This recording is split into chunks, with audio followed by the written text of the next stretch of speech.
Imagine waking up one morning and discovering that the future of the British monarchy may have been discussed behind closed doors, long before the public ever heard a word about it. That is the question now surrounding King Charles, Queen Camilla, and a set of alleged succession planning documents that have sparked intense speculation online. The story has been described in dramatic terms as King Charles being frozen after an investigation supposedly uncovered Camilla's secret succession planning files. But what exactly does that mean? Are these documents real? Do they actually reveal a hidden plan for the future of the crown? Or is this another sensational royal story that has grown far beyond the evidence available? Tonight, we are going to take a careful look at the claims, the questions they raise, and why succession inside the British royal family is such a sensitive subject in the first place. And trust me, the deeper you look into this story, the more complicated it becomes. Because when people hear the words succession planning, they naturally imagine secret meetings, hidden decisions, dramatic power struggles, and someone preparing to change the future of the monarchy. But the reality of royal succession is much more complicated than a secret document sitting inside a locked drawer. The British monarchy operates under constitutional rules, laws, traditions, and an established line of succession. King Charles is the reigning monarch. The next person in line is his eldest son, Prince William. After William comes his children, beginning with Prince George, followed by Princess Charlotte and Prince Louis. So, if someone truly had a private plan that attempted to completely rewrite that order, it would raise enormous constitutional and legal questions. And that is exactly why claims about secret succession documents attract so much attention. The phrase itself sounds explosive. Camilla's secret succession planning files. It immediately makes people wonder what could possibly be inside. Could they concern the future role of Queen Camilla? Could they involve Prince William? Could they involve Prince George and the next generation? Could they simply be administrative documents prepared for a future transition of power? Or could the entire story have been exaggerated by online headlines looking for clicks? That distinction is incredibly important because there is currently no established public evidence proving that Queen Camilla has created some secret alternative succession plan capable of overturning the established order of the British Crown. And without authenticated documents, official confirmation, or credible evidence, we should be extremely careful about treating the claim as fact. But that does not mean the subject is boring. Far from it. In fact, the real story may be even more fascinating, because succession planning is something every major institution has to think about. The monarchy is no different. Behind the glamour of royal ceremonies, state occasions, palaces, crowns, and famous family photographs, there is an enormous amount of preparation for what happens when a monarch becomes unable to perform their duties, when a monarch dies, or when the crown eventually passes to the next sovereign. The public usually sees only the ceremonial side. What they don't see is the machinery behind it. Officials have to think about constitutional procedures. Government departments have to prepare. Security arrangements have to be considered. Public communications have to be coordinated. Royal households have to understand their future responsibilities. And, of course, members of the royal family have to prepare themselves emotionally and practically for a future that everyone knows will eventually arrive. So the existence of succession-related planning documents would not, by itself, prove a conspiracy. It would actually be quite normal. The question is not whether planning exists, The question is what these alleged files supposedly contain. And this is where the story becomes much more mysterious. Online reports often use emotionally powerful words such as frozen, secret, shocking, and exposed. Those words are designed to create an immediate emotional reaction. You read the headline and instantly want to know what happened. Why would Charles be frozen? What did Camilla supposedly plan? Who discovered the documents? Who was supposed to benefit? And why would anyone keep the information secret? These are excellent questions for a documentary-style discussion, but they are not proof that the underlying allegations are true. This is one of the biggest problems with modern royal stories. A rumor can begin with one vague claim. Then another website repeats it. A social media account adds a dramatic sentence. Someone creates a thumbnail showing a shocked royal face. Another video repeats the story. And suddenly, after being repeated hundreds or thousands of times, the rumor begins to feel like an established fact. But repetition is not verification. That is something worth remembering throughout this entire story. Now let's talk about Camilla herself. For decades, she has been one of the most controversial figures connected to the British monarchy. Her relationship with Charles was examined by the media for years. Her marriage to Charles transformed her public position. And over time, her image changed significantly. She went from being one of the most criticized members of the royal family to becoming Queen Camilla, standing beside the king at major constitutional and ceremonial events. That transformation alone makes her an irresistible subject for sensational royal stories. Whenever Camilla is connected to a story involving power, the public naturally becomes curious. What influence does she have? What does she think about the future of the monarchy? How close is she to Charles? How does she view William? What role will she have in the years ahead? And perhaps most importantly, what happens to her position when Charles is no longer king? That final question is where succession stories become particularly interesting. Camilla is Queen Consort, a title connected to her marriage to the reigning king. She is not the heir to the throne. She is not next in line to become monarch. The crown passes according to the established succession.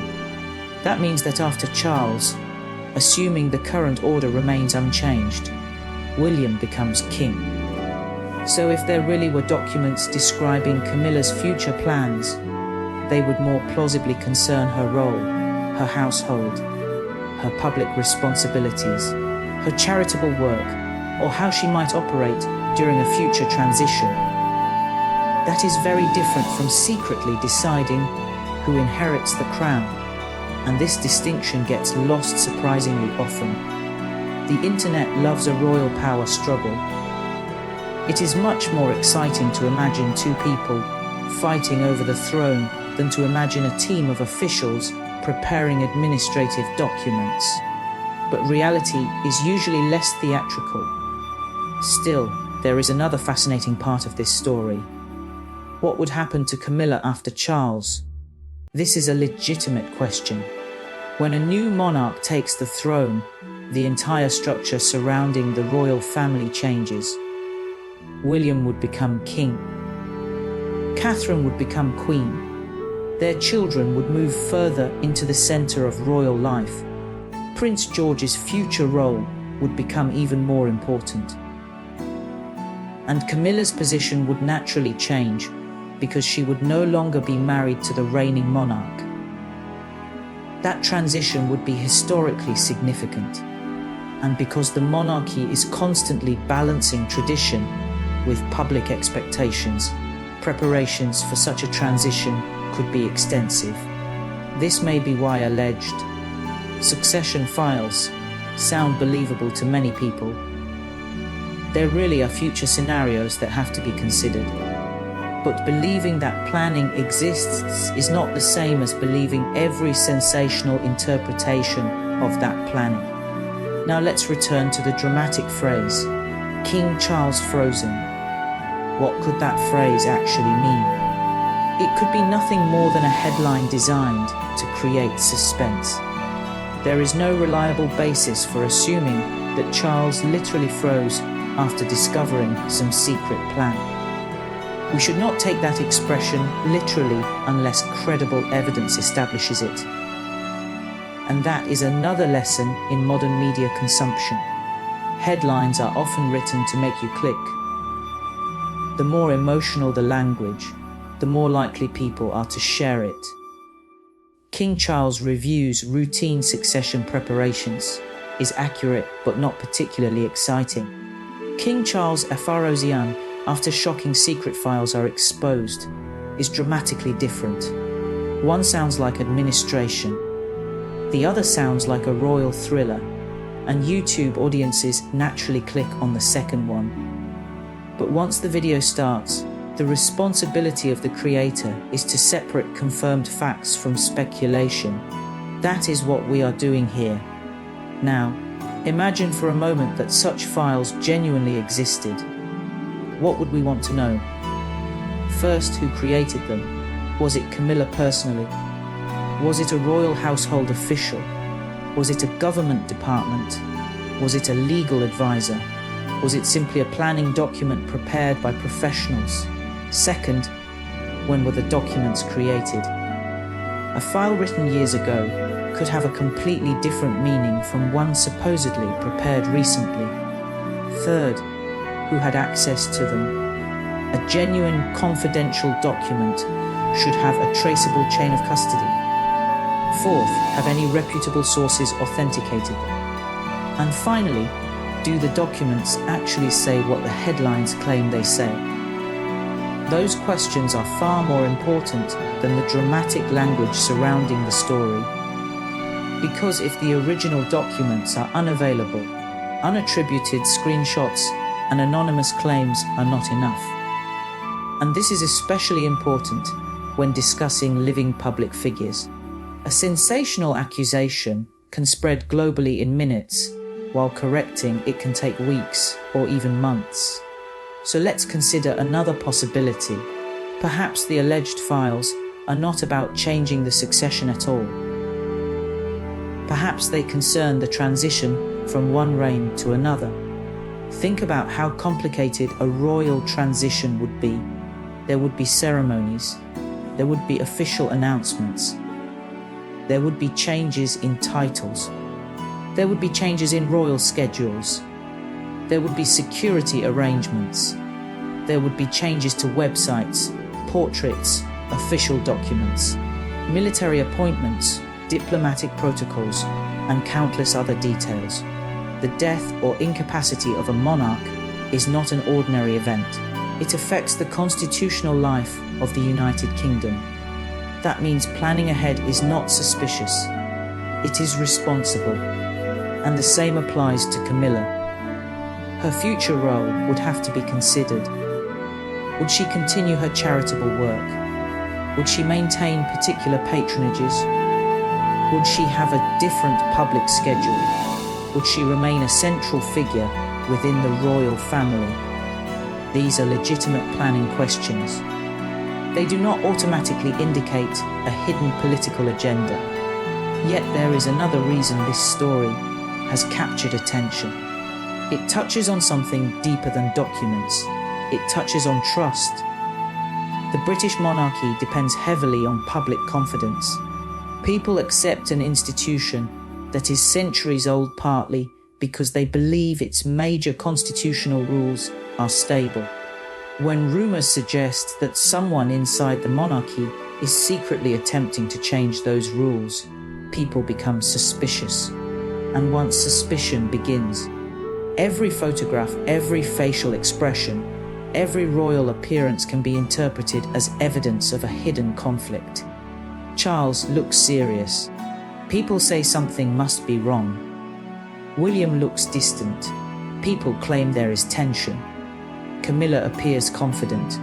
people say she must be planning something. But facial expressions are not evidence. Royal family members can have bad days. They can disagree. They can be tired. They can be focused on official duties. And sometimes a serious expression is simply a serious expression. This is why separating observation from interpretation is so important. We can observe what happens publicly. We cannot automatically know what happens privately.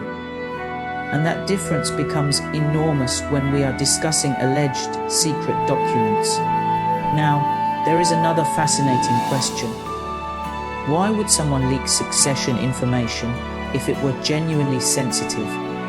There could be many possibilities. A genuine leak might come from someone trying to expose information. It could come from someone seeking attention. It could come from someone with a personal agenda, or it could be completely fabricated. Without reliable evidence, we simply cannot know. And that is why the most responsible conclusion right now is not to declare a hidden royal conspiracy. Instead, we should say that the allegations raise interesting questions, but remain unverified unless credible evidence emerges. That may not be as sensational as announcing that the monarchy has been secretly transformed, but it is much more intellectually honest. And perhaps the most interesting part of this entire story is what it tells us about the future.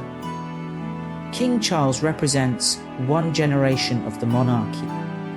Prince William represents the next, and Prince George represents the generation after that. The British crown is therefore not simply about one person. It is a long-term institution.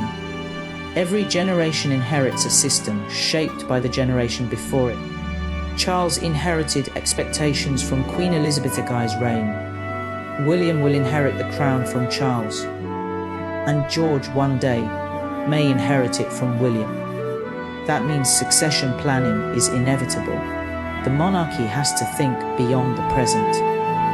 And perhaps that is the real explanation behind some of the mysterious language we see online. There are always plans for the future. The important question is whether those plans are ordinary preparations or something genuinely extraordinary. At the moment, there is no solid public evidence establishing that Camilla possesses a secret succession plan designed to overturn the established line of succession. So if you came here expecting a dramatic revelation that Charles has suddenly lost control of the crown, that conclusion would go beyond what the evidence currently supports. But if you're interested in the real story, it is still fascinating. Because the future of the British monarchy is already being shaped, not necessarily through secret files, but through family relationships, public expectations, constitutional traditions, changing attitudes toward monarchy, and the preparation of the next generation. And that brings us back to Camilla. Whatever private conversations may occur within the royal family, her public legacy will ultimately depend on much more than rumors. It will depend on how history judges her role alongside Charles. It will depend on the causes she supports. It will depend on how she interacts with the public. And it will depend on how the monarchy itself evolves. The same is true of Charles. His reign will eventually be judged not by one viral headline, but by the decisions he makes during his time as king. And William will eventually face the same test. So perhaps the most important question isn't what was secretly written in Camilla's files. Perhaps it is, what kind of monarchy will exist when the next transition actually happens? That is a much bigger question. Will the monarchy become smaller? Will it become more modern? Will younger royals take on greater responsibilities? Will the institution continue to command the same level of public interest? And how will William and his family shape the crown when their time comes? Those are the questions that could define the future, And unlike a sensational headline, those questions do not have easy answers. So, for now, the alleged secret succession files should be treated with caution until authentic documents, credible reporting, or official confirmation establishes what they are and what they contain. We should not treat online claims as proven facts. But one thing is certain: whenever the future of the British monarchy is discussed, the world will be watching. Because this is not just a story about one family. It is about an institution with centuries of history behind it and an uncertain future ahead. And perhaps that is why every rumour, every document, every royal photograph, and every unusual headline can become a global conversation within hours. The crown may look stable from the outside, but beneath the ceremony, the institution is constantly adapting. And the biggest changes may not happen in public until the moment they are officially announced. So what do you think? Do you believe the alleged files are being misunderstood? Could they simply be ordinary preparations for a future royal transition? Or do you think there is more happening behind the scenes than the public knows? Let me know your opinion in the comments. And remember, when it comes to royal stories, don't just believe the biggest headline. Look for the evidence. Look for the original source. And always separate confirmed information from speculation. If you enjoyed this deep dive into one of the most intriguing royal stories circulating right now, make sure you hit the like button. Share this video with someone who follows the British royal family, because I want to know what people around the world think about this story. And if you're new to the channel, subscribe and turn on notifications so you don't miss our next royal deep dive. Because the next revelation, the next controversy, and the next chapter in the story of the crown could be just around the corner. Until then, stay curious, stay informed, and I'll see you in the next video.